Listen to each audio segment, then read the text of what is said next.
Are you looking for ways to improve your meetings?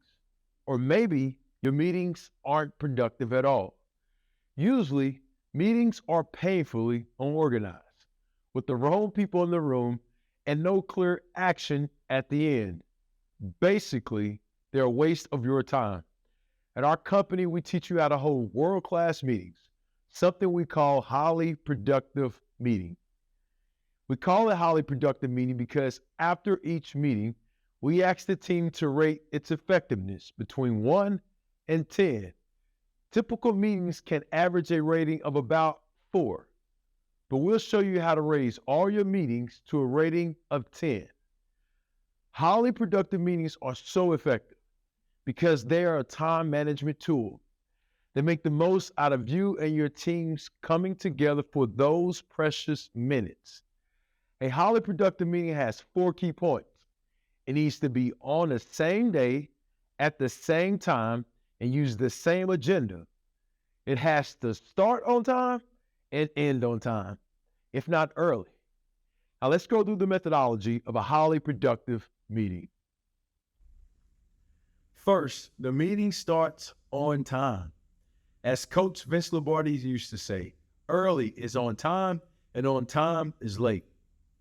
Once everyone is settled, the meeting leader initiates the meeting by saying, okay, everyone, let's segue. Signaling, we're going to transition from the work in the business to the strategic work on the business. The segue should be rapid fire, sharing around the table, and only last for about 5 minutes. Here's why this is important. It adds a human touch, and it helps set a positive mood to the meeting. Number 2, reporting. After the segue, the meeting moves into reporting mode. The methodology here is you're now making sure everything important in your business is on track. You're checking if the numbers are on track, if the priorities are correct, and if your people are happy. There's no explaining, just on track or off track. Looks right, looks off. Then you're going to do a priority review to make sure the priorities are still set appropriately. Remember, we're in reporting mode.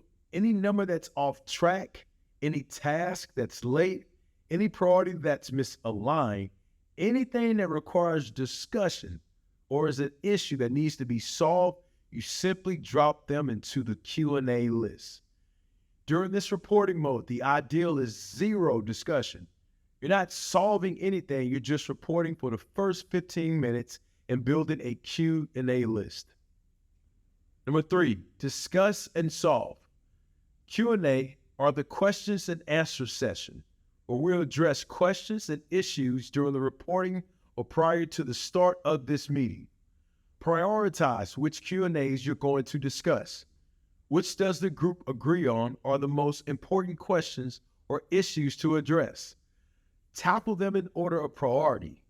Never start at the top and work your way down. Always go in order of priority. Then start with the number 1 most important Q&A. Identify what the real question or issue is. Before you start solving anything, this is vital.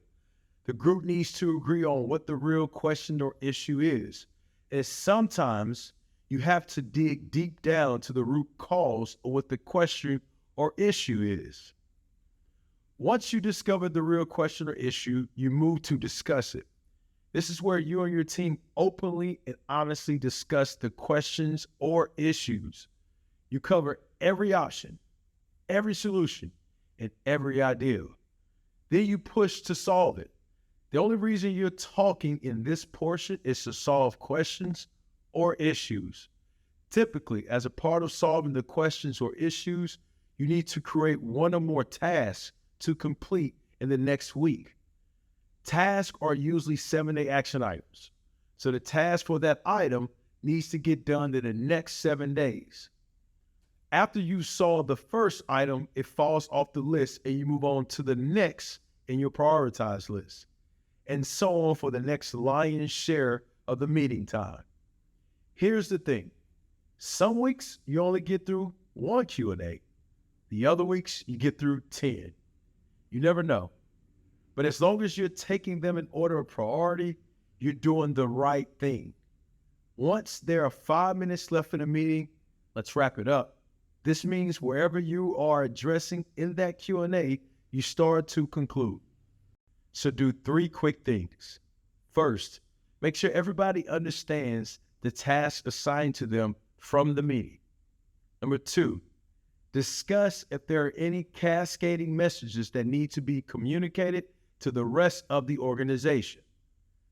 Lastly, quickly rate your meeting on a scale of 1 to 10. With 10 being the best, rating the meeting will help you and your team self-correct. You should be getting a minimum of rating of 8. 8 is the minimum standard. So if someone rates the meeting below an 8, you simply ask why and start to self-correct. Then the meeting ends on time or early every time. This way, your meetings are not stacked on top of other meetings. This leaves room for a brain break, and you could get back to work. So that's it. That's the methodology to a highly productive meeting.